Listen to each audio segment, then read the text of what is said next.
Hola a todos, bienvenidos a Paredro, el podcast de libros, autores y demás actores del mundo literario. Mi nombre es Camilo Hoyos y les doy la bienvenida a un capítulo que yo llevaba mucho tiempo esperando, porque estaremos hablando con un autor que llevaba mucho tiempo anhelando en nuestro programa. Podría decirles incluso que se adelantó la Navidad, porque llevaba mucho tiempo con ganas de hablar con el grandísimo escritor argentino Patricio Prón acerca de su forma de leer, de su forma de escribir, y para preguntarle por los distintos destinos y caminos que toma y ha tomado nuestra literatura. Aunque la entrevista estaba pensada para ser sobre unos 3 o 4 libros suyos, hubo uno, como ya ha ocurrido anteriormente, que nos dejó prácticamente atrapados, y sobre este será el capítulo de hoy. Me refiero a El espíritu de mis padres sigue subiendo en la lluvia. 13 años atrás, Patricio Prón decidió contar por fin una historia que había intentado olvidar por todos los medios, la de cómo la enfermedad de su padre lo obligó a regresar a su ciudad natal, un osario en su expresión, cuando en realidad es rosario, y de qué manera ese retorno lo confrontó no solo con un lugar que en nada se asemejaba al que había dejado, sino también con el pasado trágico de su país y de su familia. ¿Por qué había querido desterrarlo de su memoria? ¿De qué huía? ¿No era precisamente esa huida la que lo había convertido en escritor? A partir de conversaciones en los pasillos del hospital, de fotografías familiares y de la investigación de un asesinato realizada por su padre, de filmes, artículos de prensa, sueños y recuerdos involuntarios de una intensidad devastadora, Prón reunió las piezas de un puzzle en el que sus padres y él ocupaban los extremos de una historia de agitación política, violencia estatal, desapariciones y deudas.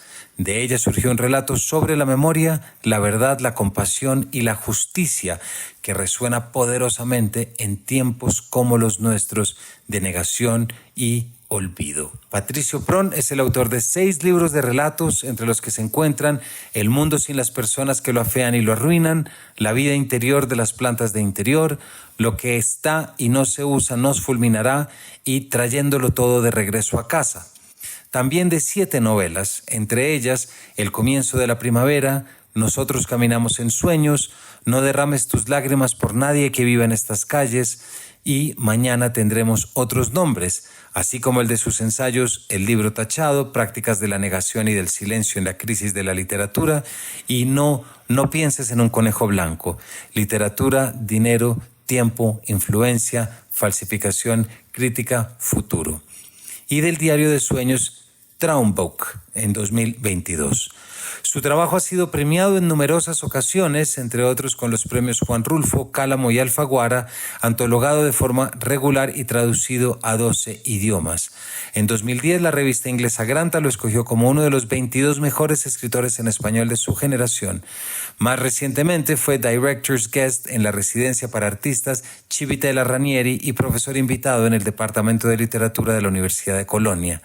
Prón es doctor en Filología Románica por la Universidad George August Göttingen y vive en Madrid con su esposa y 2 gatos. Su último libro publicado es La naturaleza secreta de las cosas de este mundo. Bienvenidos.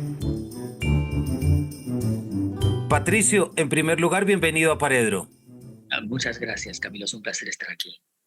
Es un placer que estés acá, no te imaginas, tú lo sabes, yo había soñado con esta entrevista, con poder contar contigo en un espacio acá para hablar de tu obra, de tu forma de leer, de tu forma de escribir, de tu doble vertiente de escritor narrativo, pero crítico literario, y esa fuente inagotable de recomendaciones que eres tú a través de las redes, a través de donde puedas estar recomendando. Entonces te agradezco muchísimo estar acá, y ya te decía que estés acá le da mucho sentido a este espacio y a la audiencia. Hoy estoy muy feliz.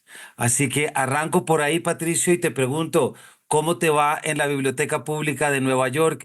¿Qué tal está? Que es desde donde nos estás hablando. Pues todo va muy bien por aquí. Es un lugar maravilloso. La Biblioteca Pública de Nueva York tiene entre sus muchas secciones, una sección dedicada a escritores e investigadores que otorgan una vez al año una beca, 15 becas a 15 proyectos de escritura que sus responsables consideran destacables en todo el mundo. Es decir, somos 15 personas que venimos de diferentes lugares del planeta y que hemos sido seleccionados para trabajar aquí en un proyecto que en realidad es bastante difícil de escribir, al menos aquí, al menos en las condiciones magníficas que nos dan. En primer lugar, porque desde luego Nueva York es una fuente incesante de distracciones para quien quiera que sea curioso, tenga algo de curiosidad, como suelo decir, intelectual y emocionalmente vivo. Pero además, porque la biblioteca pone a disposición de los que llama los fellows, los que encuentro, una serie de herramientas absolutamente extraordinarias. Por una parte, en esta locación en la que encuentro, en la Quinta Avenida con la 42, el edificio principal de la Biblioteca Pública de Nueva York, solamente aquí hay 4 millones de ítems entre libros, películas, archivos sonoros, documentos, manuscritos, etc. Luego, la Biblioteca Pública de Nueva York tiene otras sedes en otros lugares de la ciudad. En total, contando los fondos de esas sedes, la biblioteca cuenta con unos 40 millones de ítems. Pero además, recientemente se ha asociado con Harvard, con Princeton y con Columbia para compartir los fondos. Y desde luego, en esta iteración, en esta nueva constelación de archivos y de bibliotecas, sencillamente no saben cuánto tienen. De modo que si buscas algo, como en mi caso, y no lo encuentras, es simplemente porque no estás buscando bien. He encontrado, en las 6 semanas que tengo aquí, que estoy aquí, que llevo aquí, he encontrado ya libros, no solamente norteamericanos, sino también franceses, italianos, romanos, relacionados con mi tema de investigación que no había encontrado en esos países. Encontré libros latinoamericanos que no encontraba yo ni en la Biblioteca Nacional de Madrid ni en otras bibliotecas en el ámbito de la lengua. Es un lugar, es un extraño privilegio el estar aquí y, como digo, las distracciones son múltiples. Las primeras semanas dormí muy poco, leí mucho. No es una mala concentración, sin embargo, para un escritor como yo, así que estoy muy contento y muy satisfecho y desde luego procurando escribir el libro que he prometido. Bueno, pues ya quienes te hemos leído, Patricio, y quienes reconocemos tu fijación, por supuesto, por los libros y por las referencias, nos podemos imaginar lo que debe ser un catálogo de 4 o de 40 millones a disposición. Así que, bueno, creo que nunca había visto de manera tan más clara un lector caminando en un jardín de senderos que se bifurcan, ¿no? Cosa que me parece que ya es fascinante. Es una mezcla de paraíso para lectores con algo parecido a campo de trabajos forzosos. Luego, yo paso 12 horas aquí en la biblioteca todos los días leyendo y escribiendo, pero dedico la mayor parte de esas horas, lo admito, a leer. Me he encontrado aquí con libros que, como decía antes, no encontraba en otros lugares y que son determinantes para el proyecto en el que estoy trabajando.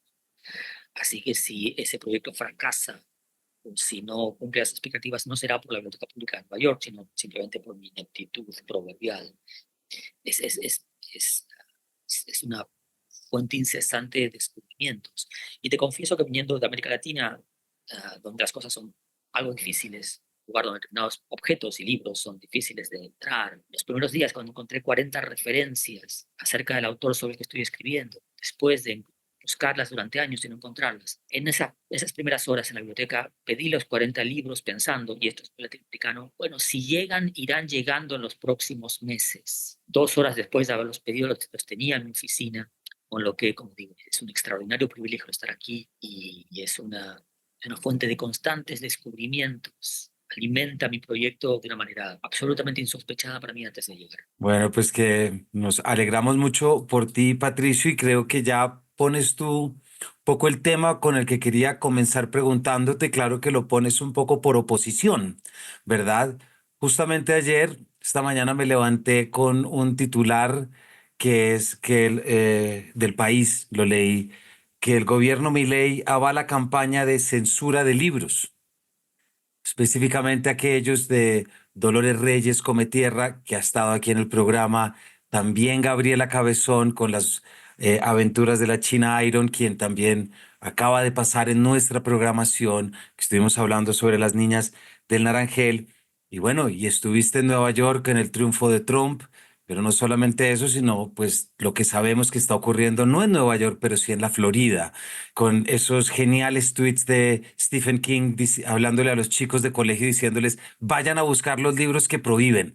Por favor, estamos, desde que tú tienes los 40 millones a tu disposición, estamos entrando en un terreno de censura. Sí, Quisiera que arrancáramos por ahí, Patricio. ¿Cómo llegamos a esto? ¿Tú cómo lo ves? ¿Cómo crees qué está pasando para que luego de que nos creíamos tan bien pensantes y tan libertarios estemos llegando a una situación en que además la literatura, como nunca creímos o pocos creíamos, se está viendo tan amenazada y comprometida tanto desde su creación como desde su recepción? pero creo que es donde quiera que miremos nos encontramos con fenómenos de este tipo. No sabía que el gobierno Milei, ocupado como está en destruir la democracia argentina desde dentro, tenía algo de tiempo, se había dado algo de tiempo para censurar libros. Me solidarizo desde luego con las amigas que has mencionado, cuyos libros están siendo puestos en cuestión, y honestamente, si Milei decide censurar libros de autores argentinos, espero, deseo y exijo que los míos estén entre esos libros censurados. No hay otra manera de decir de qué lado está uno que verse confrontado con ese tipo de experiencias. Nuevamente mi solidaridad a mis amigos y mis amigas argentinas que están enfrentando esto. El fenómeno existe, se ve, se manifiesta en muchos lugares, también en los Estados Unidos, como has mencionado. La biblioteca celebró la semana pasada, el mes pasado, perdón, un mes del derecho a leer, en el que se estimulaba a las personas a que leyesen los libros que en algunos lugares están siendo censurados y que decidiesen por su cuenta si merecen ser censurados o no. La mayor parte de las censuras, de los ejercicios de cancelación o de negación de cierta literatura están basados en la inexperiencia o el desconocimiento de la literatura que supuestamente va a ser cancelada, destruida o prohibida. Cuando nos confrontamos con la literatura más desafiante, nos encontramos con que esa literatura provoca algo en nosotros que trasciende nuestras ideas del mundo antes de haberlos leído. Sin embargo, nos encontramos en un momento en el que podemos comenzar a hablar no de una crisis de la idea de la literatura, la cultura letrada, sino de un auténtico colapso de esta. Estamos aproximándonos a una sociedad que no solamente es post-letrada, sino que está más allá de todas aquellas cosas que la cultura letrada nos trajo. Los derechos individuales, las personas, el derecho al disenso, la posibilidad de sentir, la posibilidad de expresarse políticamente, la Carta de los Derechos del Hombre de 1789, que constituyó la guía de las acciones de nuestro mundo hasta hace algunos años. Digamos. Una sociedad post-letrada es naturalmente una sociedad post-democrática, es una sociedad post-factual, es una sociedad en la que las personas toman decisiones acerca de sí mismos y acerca de los demás, no basadas en el conocimiento del mundo, sino más bien en ideas que refutan la posibilidad de adquirir ese conocimiento del mundo, que lo niegan. Y dicho esto, hay que decir también, sin embargo, que es posible que esos actos de censura pongan a la literatura en un lugar muy interesante, un lugar que a mí me interesa especialmente y me gusta ocupar, que es el lugar de la resistencia, allí donde personas como ciertos gobernadores norteamericanos, estadounidenses o el presidente argentino Milei quieren que no leas determinados libros. Mi impulso, y creo que el de muchas personas, es ir corriendo a leerlos. Y creo, nuevamente, en ese sentido, que ese lugar no es un mal lugar para la literatura. Buena literatura la que ha sido escrita por personas, por escritores, y no por personas que simplemente escriben, es una literatura que nos desafía, que nos confronta, que nos mueve el piso, aunque sea ligeramente. El tipo de libros que no se acaban con la lectura. El tipo de libros que cuando terminamos de leer, pasamos la última página, siguen viviendo en nosotros, siguen produciendo sus efectos en nosotros. Cualquier persona que lea con regularidad se habrá encontrado, como nos hemos encontrado tú y yo en muchos casos, visitando ciudades que solamente conocían a través de los libros y diciendo, mira, esto lo leí en tal lugar o en tal otro, o mira esto que me está pasando, me recuerda a tal libro que he leído, o a tal relato, o a tal novela. La literatura no solamente constituye para muchos de nosotros una versión aumentada y enriquecida de la realidad, sino que constituye parte esencial de esta. Es la parte mejor de nuestro día, esa parte que extensa o breve que dedicamos al leer. Esto es tan difícil de comprender para quienes no leen, como es difícil para nosotros, quienes leemos, el comprender las motivaciones y, la visión que tienen las personas que no leen. Ahora bien, creo que esas personas constituyen además la mayoría, están perdiéndose algo maravilloso y a enriquecer su vida y a ser los mejores. En algunos casos simplemente por decidir, en otros casos por haber apoyado opciones políticas que desde el primer momento anunciaban que vendrían a recortar derechos, incluyendo el derecho esencial, y no nos toca más, como decía antes, que aferrarnos a la posibilidad de que en la catástrofe haya algo parecido a una salvación, a la posibilidad de que en los libros encontremos las soluciones que se nos escapan, que no encontramos fuera de ellos. Hay en la literatura una potencia salvífica, si lo quieres ver así. La literatura nos hace mejores de alguna manera, o nos hace mejores que uso habitual, Candy Crush, y el haber pasado el nivel 2900 o algo así. Creo que simplemente no es un mal lugar ese para la literatura de resistencia. Pues gracias por esa respuesta, Patricio, porque es muy, a mí por lo menos me llega muy bien y me llega recordándome esa naturaleza propia y es la incomodidad, eh, precisamente que genera el texto literario desde la lectura.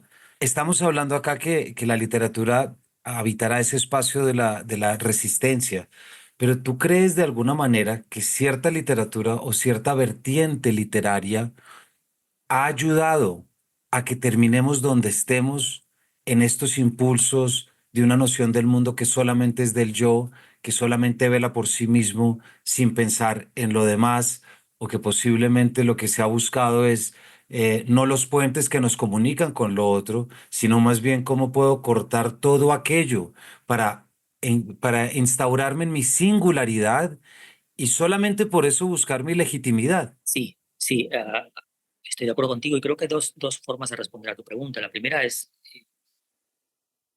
mencionar banalmente el hecho de que incluso los políticos más autoritarios, incluso aquellos políticos que anuncian que impedirán a las personas leer determinados libros, son políticos que cuentan con el apoyo de diferentes personas en diferentes estamentos de lo que llamamos las industrias culturales. Todos esos políticos que has mencionado tienen detrás de sí, en mayor o menor medida, a escritores y escritoras que los apoyan, que les dan letra, para decirlo así, y que sostienen y apoyan, a veces por cinismo, a veces por cálculo, un proyecto autoritario de limitación de derechos y de destrucción de las vidas individuales de las personas más desfavorecidas. Esto por un lado. Por el otro lado, desde luego, hay una gran fuerza que opera en nuestra, como mediadora en nuestra la relación entre los libros y nosotros, y esa fuerza es el mercado. El mercado ejerce algo parecido a una coacción, algo parecido, no digamos a una censura, técnicamente hablando, pero sí nos ofrece una versión limitada del mundo. En el marco de esa versión limitada del mundo, desde luego, el mercado nos propone una y otra vez versiones empobrecidas, ya no solamente de la literatura, sino también de la realidad. Modestas expresiones literarias de lo que no es más que un narcisismo, es más que un deseo de atención, a menudo revestido del deseo de ser, de obtener algún tipo de preventa, un tipo de beneficio, de afrentas y traumas reales o imaginarios que han afectado a los autores y autoras de esos libros. En la plasmación de esa individualidad exacerbada que se manifiesta en estos libros de los que estamos hablando, se encuentra la proyección de la idea inherente al mercado de que las personas, como dijo, de que no hay sociedad, como dijo Margaret Thatcher, sino solamente individuos. La idea es que nos manifestamos como consumidores y que como consumidores debemos, al margen de consumir, concebirnos a nosotros mismos y el mundo que nos rodea. En la literatura del yo no veo más que el individualismo que preside esta visión del mundo. Y me pregunto simplemente por qué algunas personas aceptan sin ningún tipo de cuestionamiento esa visión. Hay también en esta visión la idea de que las personas deberían leer acerca libros escritos por personas que se correspondan en una escala de 1 a 1 con su género, con su raza, con su clase, con su país de origen, etc. Esta visión, que además niega la posibilidad de una conversación, porque desde luego cada opinión está emitida desde la diferencia, nos confronta con la incapacidad de la literatura de producir sentido. Hace imposible dialogar sobre libros, puesto que, desde luego, si yo opino algo argentino, a 48 años de edad, heterosexual, presidente en España, etcétera, etcétera. Dos circunstancias que son difíciles de comparar, puesto que posiblemente tengan muchas diferencias. La literatura, sin embargo, trabaja o trabajaba para romper con esas diferencias, para recordarnos que formamos parte de algo y que todos estamos en el lugar. Las políticas de la identidad, la, la consigna de hablar desde la diferencia, nos ha abocado a la imposibilidad de hablar con sentido, nos ha abocado a la imposibilidad de formar parte de diálogos que son esenciales para el funcionamiento de una sociedad y de una democracia. Ya no solamente hablamos de libros, hablamos del funcionamiento de las sociedades en las que vivimos, ah, y de las posibilidades de las personas que forman parte de esas sociedades. La suma de derechos y obligaciones que es inherente a la vida en sociedad y que se ve puesta en cuestión, destruida en cuanto proyecto compartido, allí donde hay personas que tan solo velan por sus propios intereses y aspiran a leer una y otra vez el mismo libro, un libro que les habla de quiénes son. Nadie en realidad lee para saber quién es, lees para saber quién podría ser, lees para ser brevemente otra persona. Si hay una potencia salvífica en la literatura, como decía antes, es la posibilidad de ser otro durante las muchas o pocas páginas que te toma la lectura de un relato. En esa posibilidad de ser otro radica algo que algunas personas llaman empatía y que yo llamo compasión, y que es la posibilidad de comprender las motivaciones del otro, comprender que no son muy distintas a las nuestras y tender un puente allí donde aparentemente no lo hay. La literatura sirve para eso, y en un contexto en el que la mayor parte de las instituciones que nos rodean, tanto en el ámbito de la cultura como fuera de él, apunta a la destrucción de sus puentes, la literatura, digo, adquiere un rol esencial. Creo que hay un nombre que se me viene, Patricio, y creo que funciona bien como este puente, y es Alicia Raquel Burdizo. Sí, Es decir, es el tema que está en tu novela, El espíritu de mis padres sigue subiendo bajo la lluvia, ¿verdad? Títulos largos que tú mismo has aceptado que son difíciles de recordar, entonces pido disculpas si de repente alguna palabra la digo mal. Pero releyendo tu libro, publicado en 2011, recientemente reeditado con un epílogo precioso al cual ahorita vamos a preguntar, pero que tiene muchas cosas. em, Hay un tema fundamental que es memoria e identidad. Es el hijo que va a visitar al padre, eh, que viaja desde Alemania a Osario, no Rosario, Osario, y bueno, en el encuentro frente a la enfermedad del padre, no solamente es la enfermedad del padre, sino también es el archivo del padre, y es entender a partir de allí. Me, eh, Tú hablas en este epílogo que esta era como un poco el intento o contestar esa pregunta de qué hacer con ciertos acontecimientos y algunas circunstancias, ¿verdad? Y creo que el ejercicio que se emplea, en el que hay mucho tuyo, por supuesto, porque tú lo dices, están, por supuesto, Yaya y Chacho, tus padres, ¿verdad? Y todo lo que está. Entender esa novela desde todos los criterios que acabas de decir me parece que es aún más relevante y es aún más importante, porque ya sabemos, por ejemplo, libros de Eduardo Sacheri, que visita de nuevo los activistas de los setentas, o Juan Gabriel Vázquez, que a través de Sergio Cabrera visita a las juventudes comunistas, pero no lo hacemos nunca con la intención del juicio. No lo hacemos con la intención de decir es que Caravaggio era machista o era patriarcal. Así era, y es mejor entender. ¿Cómo te suena todo esto dentro de estas vertientes y la forma como tu novela se resiste, que es por donde arrancamos? sí, creo que mi novela conecta con el libro de Juan Gabriel justamente por la voluntad de no juzgar a una figura que por razones políticas y generacionales se nos escapa.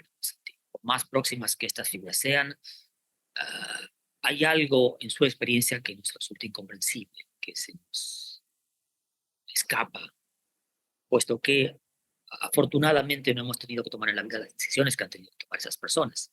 La mayor parte de ellos activistas políticos que se han jugado la vida por una idea que puede resumirse en más derechos para más personas. En, equivocada o acertadamente, con aciertos y desaciertos, esas personas han tenido una experiencia que a nosotros afortunadamente nos resulta incomprensible. Podemos comprenderla si acaso aquellas personas que hemos vivido la violencia de manera más o menos directa, como en mi caso somos hijos de activistas políticos y nos hemos criado en la clandestinidad. Pero en última instancia, digámoslo así, las alas del ángel de la historia nos han rozado, pero no nos han dado de lleno. Sin embargo, incluso así nos sentimos, o me siento yo al menos, digamos así, incapacitados de juzgar. Juzgar es algo que puedes hacer con facilidad cuando no sabes demasiado acerca de un asunto o una persona. Cuando sabes de esa persona, de ese asunto, juzgar se vuelve imposible. Y deja que mencione un ejemplo personal. Cuando en una de mis vidas anteriores trabajé como corresponsal de guerra, fui a los Balcanes a comienzos de 2000 para cubrir las postrimerías de la guerra de los Balcanes. Creía yo al llegar que sabía quiénes eran los buenos y quiénes eran los malos de ese conflicto. Y lo creía porque no sabía nada acerca de él en realidad. No importaba cuántos libros hubiese leído, cuántos artículos, cuántos informes de organismos internacionales. La experiencia directa de conversar con las personas, la experiencia directa de estar en el territorio, puso de manifiesto que en realidad, en el mejor de los casos, yo no podía juzgar, porque esas personas tenían unas vidas que yo no había vivido y que escasamente podía comprender. Esa es la razón, volviendo al tema anterior, por el que las personas pueden juzgar y condenar libros que no han leído. Si los leen, desde luego se confrontan con la posibilidad de que Exactamente. sean más complejas. En relación al libro que mencionas, lo siguiente, una parte que es un libro que se me impuso. Yo no quería escribir esa novela, lo he hecho varias veces, no me interesa demasiado la escritura del yo, y el proyecto del que formaron parte mis padres es un proyecto colectivo de transformación social que debería ser contado también como un enorme proyecto colectivo. Uno de los problemas que se me presentó al escribir la novela es que iba a tener que resumir una época en 2 trayectorias individuales, o 3 si incluyes a mí, o 4 si incluyes a Raquel Purísimo, o 5 si incluyes a su hermano. El tema se me impuso, sin embargo, en un momento de mi vida. Escribí la novela con la expectativa de que de esta manera dejaba atrás esa historia que para mí es dolorosa, es la historia de al menos 30.000 desaparecidos en Argentina, 30.000 personas secuestradas por el Estado en nombre de todos los argentinos, yo incluido, torturadas y asesinadas, a muchas de las cuales sus hijos les fueron arrancados. Hablamos de personas que no, en la mayor parte de los casos, no han recibido la justicia que les corresponde y de cuyos destinos finales posiblemente no sepamos nunca. Ese tema se me impuso, como digo, y traté de estar a la altura de él. Sin embargo, con el tiempo he pensado que en realidad también lo hacía para subvertir una idea habitual en este tipo de narrativas del yo. Allí donde esas narrativas se limitan a hablar de la memoria personal y de la historia personal, yo quería trascender ambas cosas para dar cuenta del hecho de que, como decía antes, todos formamos parte de algo, llamemos una sociedad, un mundo, y que en realidad hablar de esta experiencia personal y de la memoria personal iba a permitirme hablar de la memoria colectiva, iba a permitirme hablar de la experiencia, no solamente de la generación de mis padres, sino también de quienes como yo somos producto directo de esa experiencia política que mis padres tuvieron y que fue interrumpida por el golpe de Estado y la dictadura posterior en Argentina entre 1976 y 1983, pero que en sustancia para muchos de nosotros no ha concluido. El proyecto de más derechos para más personas es un proyecto que emerge o regresa a la conciencia de todos nosotros precisamente cuando gobiernos como los que mencionábamos antes se proponen exactamente lo contrario, menos derechos para más personas. De allí me parece, Patricio, de nuevo, es una novela de 2011, reeditada 2023, pero hoy más vigente que nunca. Tú hablas de, tú das un título que me parece que hablas de la literatura de los hijos, que hay algo me parece que es muy importante y es que cuando uno va creciendo se va dando cuenta que fue tan importante ser hijo pequeño como lo es ser hijo adulto o hijo mayor. Y creo que ese es un gran reto de la edad adulta, saber que eres adulto pero no dejas de ser hijo, eres hijo adulto. Y eso presupone esta comunicación. Y desde Y luego, para nosotros es una experiencia, es sorprendente el encontrarnos con que en este momento tenemos el doble de años que los que tenían nuestros padres cuando nos claro, concibieron, cuando nos concibieron. pone en perspectiva algunas cosas, pero al mismo tiempo, y en mi caso en particular, mi propia experiencia como escritor y mi propio recorrido viviendo en varios países, interesado por unas cosas o por otras, también pone bajo una luz distinta la experiencia política de mis padres. Y me permite, si no comprenderla, me permite enfrentarme a ella y tratando de dictaminar al cuánto de esa experiencia del pasado es útil en este momento, al menos para un puñado de personas, yo incluido entre ellas. Um, Se trata de hablar del pasado no por el pasado revolucionario de mis padres, no por el pasado en sí mismo, sino más bien porque tengo la impresión de que en ese pasado está plasmado en su semilla todo lo que hace al presente e inevitablemente al futuro. Trata de no cerrar una conversación que concierne a muchos, diciendo en un libro esto es lo que yo pienso, ofreciendo respuestas a determinadas preguntas, sino procurando abrir esa conversación. Los buenos libros ofrecen más preguntas que respuestas, pero Exacto. nos permiten hacernos mejores preguntas que las que nos hacíamos antes de leerlos. Y eso es una de las cosas que aspiraba yo a hacer con este libro. Como digo, también se me impuso su reedición, um, que fue un proceso muy enriquecedor para mí, porque si bien incluso si la hubiese publicado sin cambiar una sola coma, el libro hubiese sido distinto, por cuanto los acontecimientos políticos le otorgan lo ponen en otro lugar. Al margen de ello, digo, leer el libro de nuevo fue una confrontación conmigo mismo y la posibilidad, si no de corregir mi pasado, sí de, digamos, ser algo más preciso, ser algo más contundente, e incorporar estas 50 fotografías, creo, que no sé por qué razón no incluí en la primera edición. Son 50 fotografías que hacen en la novela que algunos lectores en el pasado me demandaron, me preguntaron, oye, estas fotografías que describes en los libros, ¿en el libro existen o no existen? Pues sí existen. Ahora están todas en el libro. Y agregan me parece que agregan otra, otro nivel de lectura. Le otorgan otro Mm. peso y dan, pero nuevamente no clausuran nada. Abren el juego, hacen posible, como afortunadamente ha venido sucediendo desde la publicación original del libro, hacen posible una discusión pendiente entre padres e hijos acerca de la responsabilidad de los padres en los hechos trágicos del pasado reciente de nuestros países. Preguntar a tus padres qué hicieron durante los años más duros de la historia de tu país puede ser duro y difícil, pero es muy necesario. En particular, es necesario para saber en qué lado estás y qué lugar vas a ocupar tú en los conflictos del presente. Me alegra haber podido tener esa conversación con mis padres en su momento y me alegra que ese libro haya inspirado a otras personas, como parece estar haciéndolo ya nuevamente, a tener esas conversaciones con sus padres, con sus vecinos, con sus abuelos. He visto este libro una y otra vez siendo regalado por hijos a padres y por padres a hijos como una contraseña, como una forma de estimular un diálogo que de otra manera no se hubiese producido. No me atribuyo ningún mérito en ello.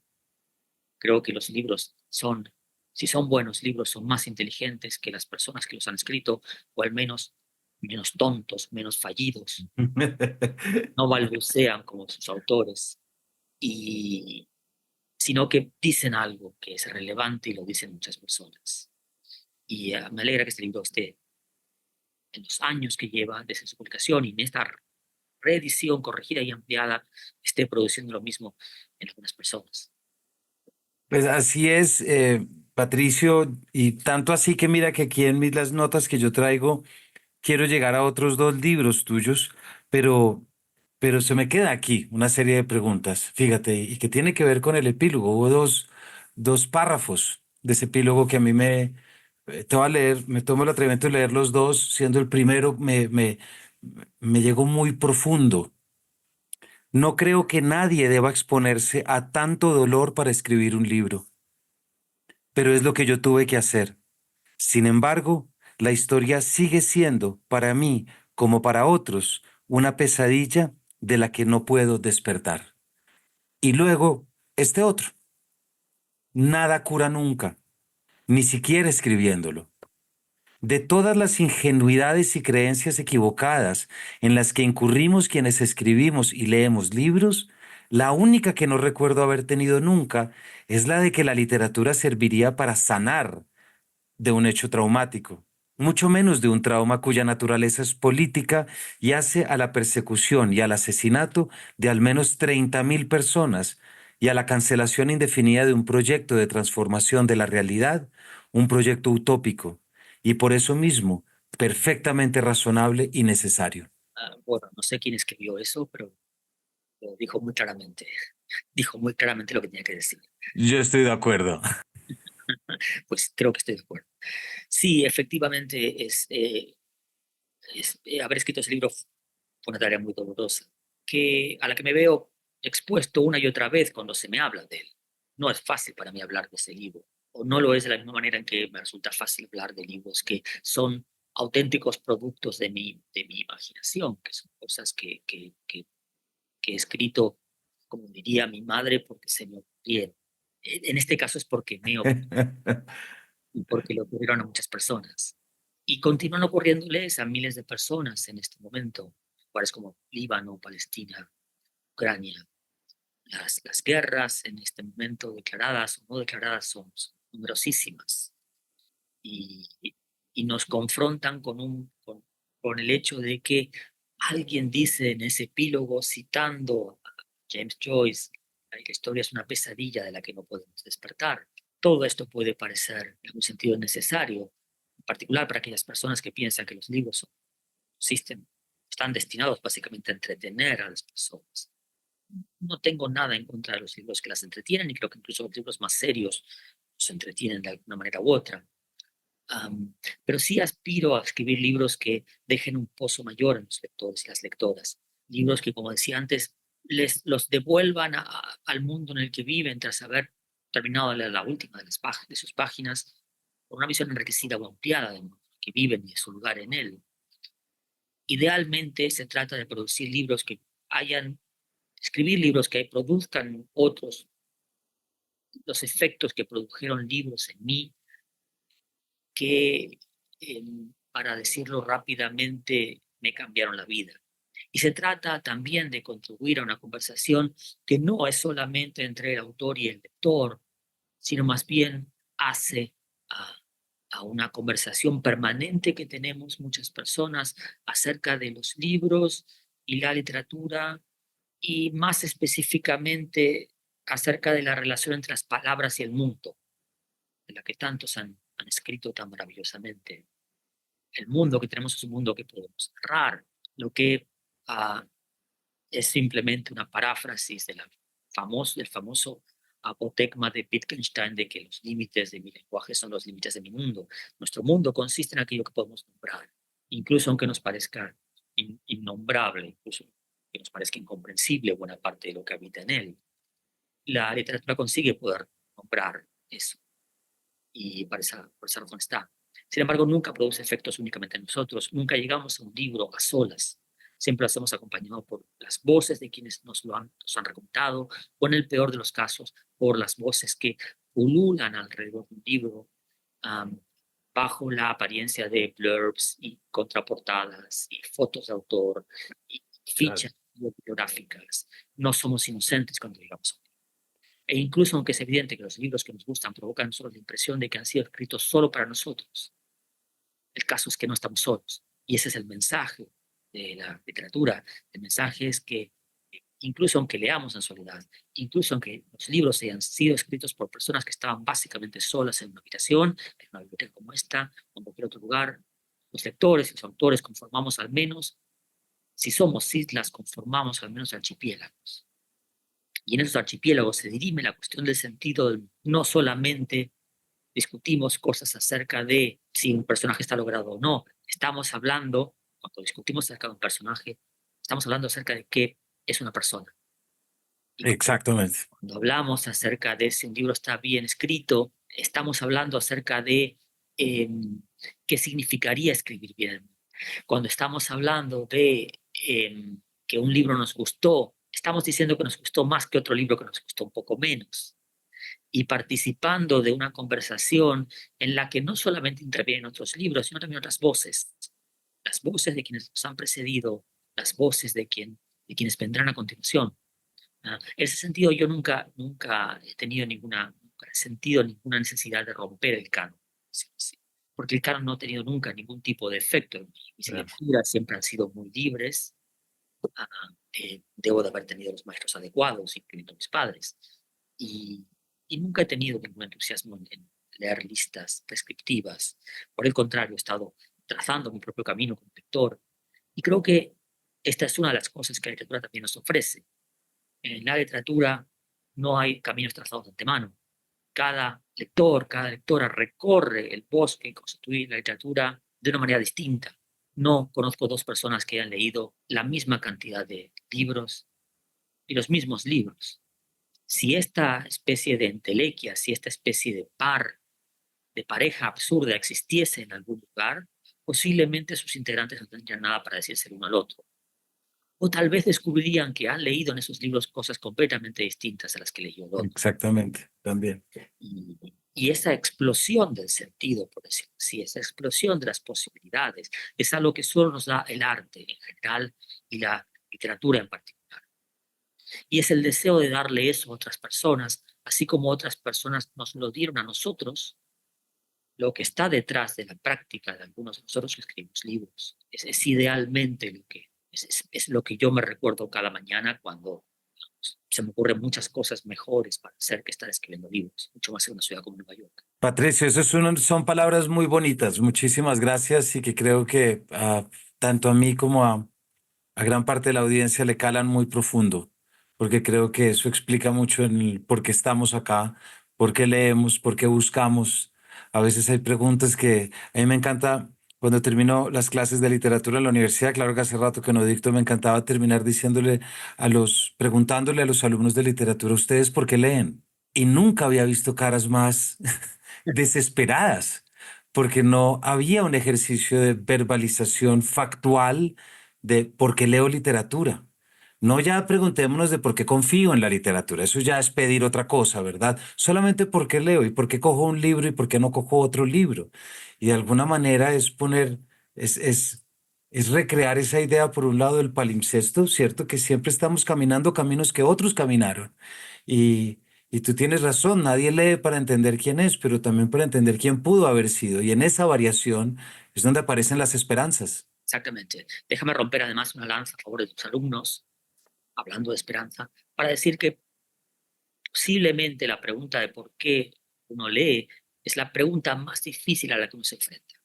Es Exactamente. tan difícil como responder porque uno escribe. Y creo que es difícil de responder porque las personas que leemos, y hablo en este caso específicamente de mí, específicamente como lector, lo hacemos de una manera tan natural y desde hace tanto tiempo que no nos detenemos a pensar en su significado, equivale a vestirnos para muchos de nosotros. Nadie puede responder a la pregunta de por qué se viste todas las mañanas. Tendría que evocar el hábito, tendría que dar cuenta de determinadas circunstancias, la temperatura, el medio ambiente, las convenciones sociales. Sin embargo, creo que es difícil responder a esa pregunta en virtud de que la literatura, cuando es relevante, se convierte en algo pasa a ser algo tan sustancial en nuestra propia vida que se vuelve de alguna manera invisible.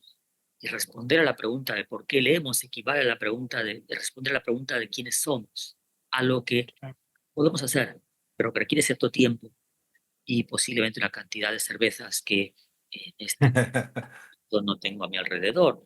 Eh, em, Quiero decir, yo creo que las nuevas generaciones, los más jóvenes, que se enfrentan a un mundo especialmente dificultoso, en buena medida producto de nuestras acciones, es decir, de las acciones de quienes somos mayores que ellos, eh, están atravesando lo que no es una crisis de la literatura, como decía antes, sino un auténtico colapso. Y tienen la responsabilidad, al igual que la tenemos nosotros, de decidir qué vamos a llevar al otro lado, qué vamos a llevar a ese mundo post-letrado hacia el que nos dirigimos. Estos días en la biblioteca, ah, entre los muchos regalos que me han hecho, digamos así, uno de los más conmovedores para mí fue que me pusieron en las manos un ejemplar del First Folio, El First Folio, para quienes no lo sepan, es la primera edición de las obras de Shakespeare, compiladas por dos de los integrantes, los antiguos integrantes de su elenco, poco después de su muerte. Hay muy pocos ejemplares de esos, solamente 200 ejemplares de ese libro. Y la última vez que yo vi ese libro fue detrás de un vidrio blindado en Alemania. Y me lo pusieron en las manos. Para mí fue un momento especialmente conmovedor, porque estaba en ese libro el origen del mundo moderno. Nuestras ideas acerca del mundo están, nuestras ideas acerca de quiénes somos, acerca de cómo nos enamoramos, acerca de cómo pensamos la política. Son producto en buena medida de Shakespeare. Y tener ese libro en mis manos fue un momento muy, muy importante para mí. Creo que el mundo hacia el que vamos tenemos que llevarnos a Shakespeare. Me pregunto si tenemos que llevarnos alguno de esos libros que, como dicen algunos, son el mejor libro del año esta semana. Porque duran los críticos literarios y los suplementos en anunciarnos que ya está el nuevo mejor libro del año. Hasta que a finales de año, tirando de mala memoria y posiblemente de prejuicios, nombran de esos muchos libros del año al que les parece que es efectivamente el libro del año, durante todo un año, solamente durante una semana. Pero digo, um, nuestro mundo está atravesado, está constituido por libros. No en vano, todas las ideologías tienen y las religiones se articulan en torno a libros. Lo que nos une a católicos, musulmanes y judíos es la adhesión al, y el uso del Antiguo Testamento como un libro canónico. Pero si lo pensamos bien, las otras cosas que nos unen a las personas están supeditadas o relacionadas con libros. Quienes son comunistas deben saber que el Manifiesto Comunista funda su ideología. Quienes son liberales deben considerar el hecho de que Rand y otros pensadores han fundado su ideología y lo han hecho a través de libros. Ambos libros, creo yo, conseguirán superar la brecha que existe entre este mundo que termina y el mundo que comienza hacia el que nos dirigimos. Pero creo que tenemos que llevarnos también con nosotros otros libros. Y Shakespeare es uno de ellos. Emily Dickinson es otra. Las autoras que llevaría, desde luego. Virginia Woolf lo es. Henry James, con toda su dificultad, lo es.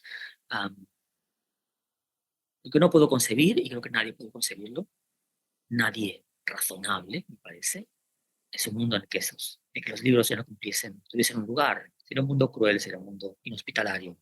Sería un mundo donde las personas estarían tomando decisiones basadas en un simple prejuicio, antes que la complejidad y la riqueza o la explicación literaria o científica. Sería un mundo en el que las personas morirían, están muriendo ya en muchos lugares por causas perfectamente prevenibles, en virtud de que no han querido vacunarse, en virtud de que no entienden el funcionamiento de determinadas cosas. De acuerdo con estadísticas recientes, hay 300 muertos ya por selfie, personas que han muerto tratando de sacarse un selfie en situaciones inapropiadas para sacarse una fotografía, ya sea porque se cayeron de algún lugar o porque fueron devorados por el animal frente al cual se hacían selfie, o debido a que los arrolló un coche mientras estaban intentando hacerse un selfie.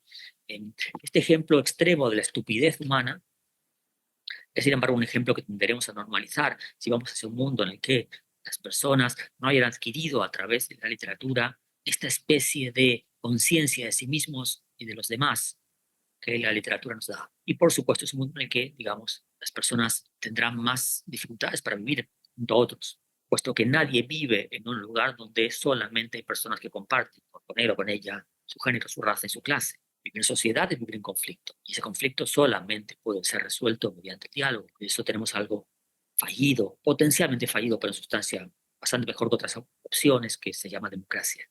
Y la democracia está profundamente anclada en la cultura letrada. Y es lo que primero que perdemos allí donde las personas dejan de leer. Y ya no solamente hablo de libros, hablo también de periódicos. En los países en los que he vivido he notado cómo tras la depreciación de la calidad de la prensa se deprecia la calidad de la democracia. Y no puedo sino teorizar acerca de lo que sucede en países donde la prensa se ha empobrecido o ha perdido su función, como Argentina, México, tal vez Colombia. Tienen ustedes en Colombia todavía unos periódicos de buena calidad para lo que es la región.